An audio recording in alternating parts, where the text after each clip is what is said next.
फिर से आपके लिए क्लास 7 का एक और न्यू लेक्चर लेकर आया हूँ।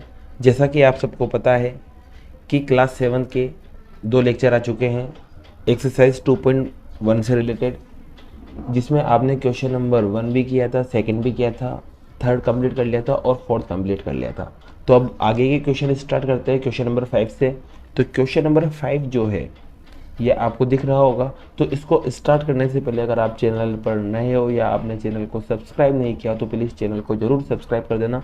तो स्टार्ट करते हैं क्वेश्चन नंबर 5 को बिना कुछ देर किए। तो देखो आपके पास क्वेश्चन नंबर 5 में यहाँ लिखा हुआ है, आपके पास एक रेक्टेंगुलर फोटो है जिसकी लेंथ आपके पास इतनी है और ब्रेथ आपके पास इतनी है। मतलब एक रेक्टेंगल शेप में एक फोटो है आपका जो लेंथ और ब्रेथ इतनी बता रहा है और आपसे कहा है कि इसका पेरीमीटर आपको निकालना है। तो पेरीमीटर निकालने के लिए आपको सबसे पहले तो पेरीमीटर का फॉर्मूला याद होना चाहिए कि पेरीमीटर का फॉर्मूला क्या होता है। अब पेरीमीटर किस फिगर का पेरीमीटर निकालने के लिए बोल रहे हो? फोटो का। और फोटो किस शेप में है? रेक्टेंगल शेप में। तो मतलब आपको रेक्टेंगल का पेरीमीटर याद होना चाहिए, तभी जाके आप रेक्टेंगुलर फोटो का आप क्या निकालोगे? पेरीमीटर निकालोगे। तो यहाँ पर सबसे पहला काम यही है कि आपको पेरीमीटर याद होना चाहिए और पेरीमीटर होता है 2 ब्रैकेट L+B, ये पेरीमीटर होता है। तो इसकी हेल्प से अपन क्वेश्चन कर लेंगे। तो चलो देखते हैं। मैंने यहाँ लिख रखा है, कुछ आपको दिख रहा है। आपकी लेंथ इतनी थी, बुक में देख लेना 2/3। ब्रेथ आपके पास 7/6 थी और इसके बाद आपको इसका क्या निकालना है? पेरीमीटर निकालना है। ठीक है। अब यहाँ देखो, सबसे पहले यहाँ देखो ये क्वेश्चन जो है, तो सबसे पहले इसको आपके पास ये फ्रैक्शन दिख रही होगी, मिक्स्ड फ्रैक्शन, इसको आपको किस में बदलना पड़ेगा? इम्प्रॉपर फ्रैक्शन में, सिंपल फ्रैक्शन में बदलना पड़ेगा। और इसका मेथड क्या होता है? इन दोनों को मल्टीप्लाई करो और जो रिजल्ट आए उसे ऊपर ऐड कर दो। तो 2 को 3 से मल्टीप्लाई करने पर 6 और ये ऊपर 2 है। इस 2 को आप जब 6 में प्लस करोगे तो आपके पास रिजल्ट आएगा 8/3, ये आएगा ना। ठीक है। अब देखो यहाँ पर दोनों पे जो यूनिट है वो लगा देंगे यहाँ पर। अब देखो सबसे पहले आपको निकालना है पेरीमीटर। अब पेरीमीटर का फॉर्मूला भी जस्ट मैंने बताया, वो होता है 2 ब्रैकेट L+B।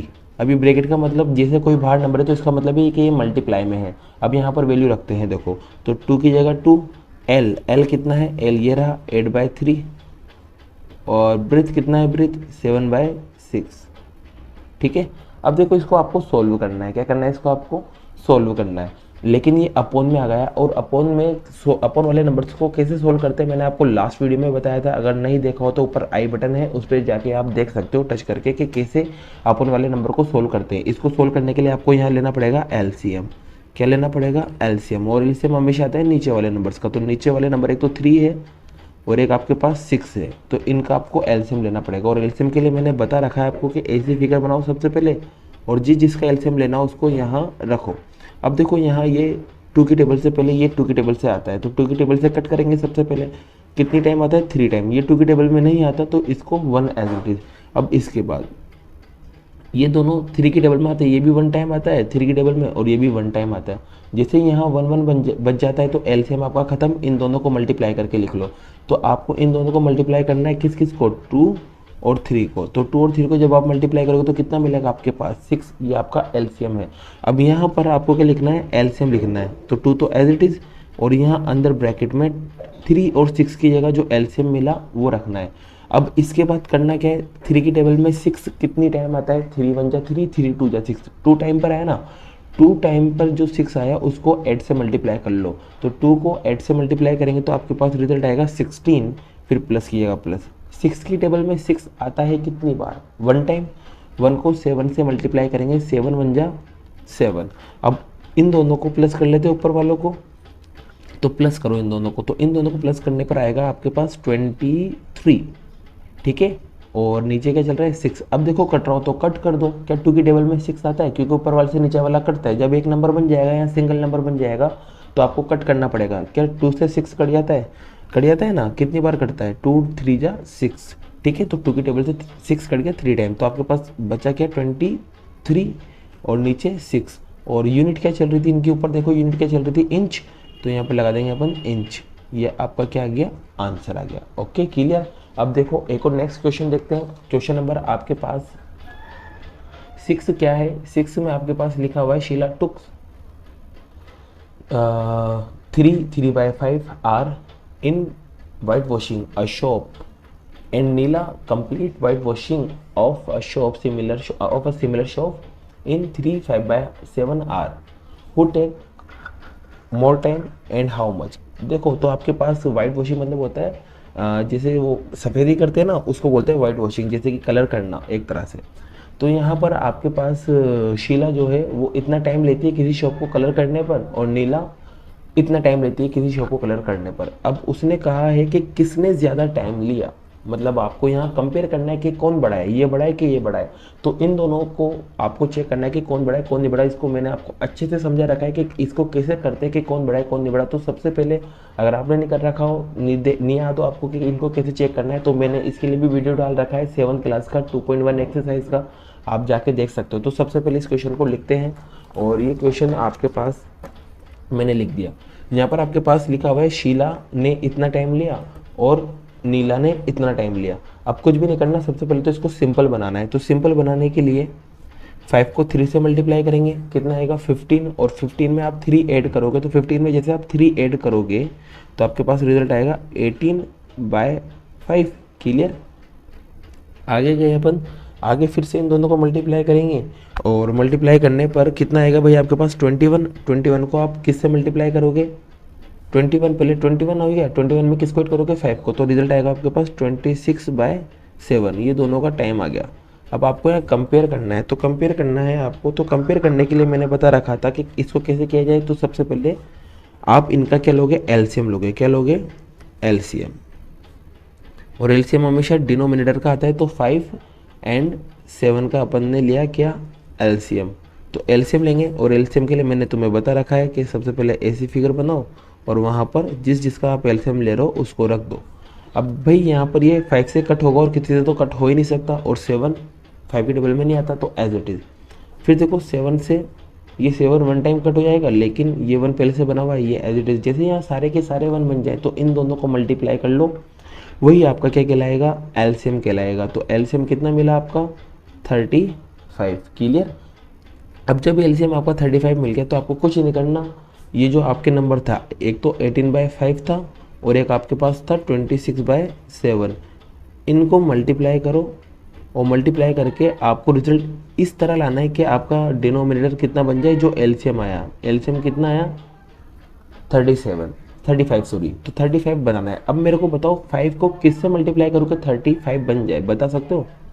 7 से मल्टीप्लाई करने पर बनता है शायद। अब 7 से जब मैं नीचे मल्टीप्लाई करूँगा ना, तो फ्रैक्शन का रूल ये होता है कि अगर आप कहीं नीचे मल्टीप्लाई कर रहे हो तो ऊपर भी मल्टीप्लाई करना पड़ेगा, मतलब आपको दोनों को ऊपर और नीचे दोनों तरफ बराबर बराबर काम करना पड़ेगा। तो 7 से आपको ऊपर भी मल्टीप्लाई करना पड़ेगा। इसी यहाँ पर 7 को किससे मल्टीप्लाई करके 35 बन जाए, तो 7 को आप 5 से मल्टीप्लाई करेंगे तो 35 बनेगा नहीं बनेगा। तो अब यहाँ पर 5 से मल्टीप्लाई किया तो ऊपर भी 5 से मल्टीप्लाई करना पड़ेगा। अब मल्टीप्लाई करते हैं तो 7 8 जा कितना होता है, पहले तो ये बताओ। 7 8 जा होता है 56। ऊपर कौन चला गया 5, कैरी हो गया 5। 7 1 जा 7 और 5 जैसे ही 8 के इसमें, तो रिजल्ट बनेगा आपके पास 126। ऐसे ही 5 को इससे मल्टीप्लाई करने पर तो ये आ ही चुका है, लेकिन अब ऊपर वाले को मल्टीप्लाई करते हैं। तो 5 6 जा कितना होता है, 5 6 जा होता है 30, कैरी किया कितना ऊपर 3। फिर 5 2 जा कितना होता है भाई 10, और 3 कैरी किया था, तो आपके पास रिजल्ट आ जाएगा 13। तो आपके पास रिजल्ट ये आया, एक तो आया आपके पास 126 और एक आया आपके पास 135। ठीक है। अब आपको यहाँ कंपेयर करना है कौन बड़ा है। तो बड़ा के लिए तो सिंपल सा है, जब डिनोमिनेटर सेम हो तो ऊपर वाले नंबर को देख लो, आपको पता चल जाएगा कौन बड़ा है। तो बताओ बड़ा कौन है, बड़ा है 130 बड़ा है। और 130 किससे मिला 26/7 से, और 26/7 किसका टाइम था, नीला का टाइम था। तो मतलब किसने ज़्यादा टाइम लिया, किसने ज़्यादा टाइम लिया बता सकते हो अब आप, नीला ने कि शीला ने, नीला ने लिया। तो यहाँ लिख देंगे यहाँ आप लिख देंगे, क्या लिखेंगे आप यहाँ, शीला टेक्स मोर टाइम। क्या लिखेंगे आप यहाँ पर, शीला टेक्स मोर टाइम, मतलब शीला ने ज़्यादा टाइम लिया। अब वो कह रहा है कितना ज़्यादा लिया, तो कुछ भी नहीं है, आप बड़े में से छोटे को माइनस कर दो, आपको पता चल जाएगा कितना ज़्यादा लिया। तो 130 में से माइनस करेंगे 35 को, सॉरी 126/35 को। अब देखो कुछ भी नहीं होता, जब डिनोमिनेटर सेम होता है ना भाई, तो आपको कुछ नहीं करना होता, डिनोमिनेटर को सेम टू सेम लिख के ऊपर वालों को भी सेम टू सेम लिखकर जो साइन है उस साइन से सोल्व कर दो। तो इतना टाइम ज़्यादा लिया। तो इतना टाइम किसने ज़्यादा लिया? शीला ने टाइम लिया। मतलब इतना ज़्यादा टाइम किसने लिया? एक मिस्टेक हो गई, आपसे पूछा था किसका टाइम ज़्यादा है, तो देखो अपन ने शीला लिख दिया, टाइम किसका ज़्यादा है? नीला का। तो यहाँ नीला लिख देना, नीला टेक्स मोर टाइम। और कितना ज़्यादा लिया? इतना ज़्यादा टाइम लिया। तो ये आपके पास आंसर आ गए दोनों।